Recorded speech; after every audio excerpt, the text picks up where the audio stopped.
Smaidīgi un mazliet satraukti pirms svinīgā pasākuma pie jaunās mājas pulcējas Kupls pulciņš Jūrmalnieku. Daudzus gadus viņi bija denacionalizēto namu īrnieki, bet mājokļa attīstības programma, ko Jūrmals doma izstrādājusi jau 2005. gadā, uz priekšu nevirzījās. Tomēr beidzot šis brīdis ir pienācis. 65 atslēgas gaida savus īpašniekus.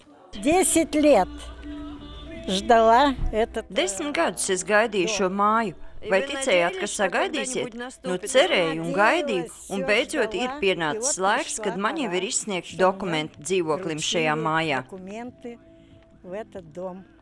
Lielākā daļa jaunās mājas iemītnieku ir pensionāri, tāpēc lielākās bažas, cik maksās apkure. Tomēr ļaudis spriež, ka dārgākā maksājuši saimniekiem jau nebūs. 2 pensijas mums bija jāmaksā tikai par komunālajiem pakalpojumiem un īri, tāpēc es domāju, ka šeit mēs dzīvosim daudz labāk.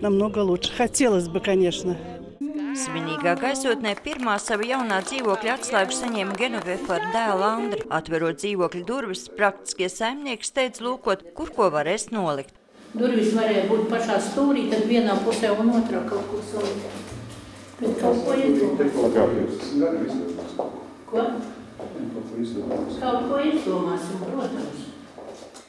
Rindā uz pašvaldības dzīvojamo platību gaida vēl 243 ģimenes, un to skaits aizvien vēl pieaug.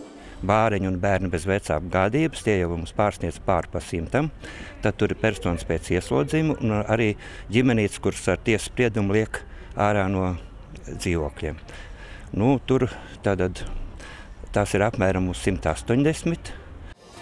Domnieki gan sola, ka mājokļu programma vairs neapstāšoties, un jau šā gada beigās jaunie mītnieki varēs ievākties bijušajā policijas skolā. Sandra Leitāne, Andris Pāns, TV Spektrs.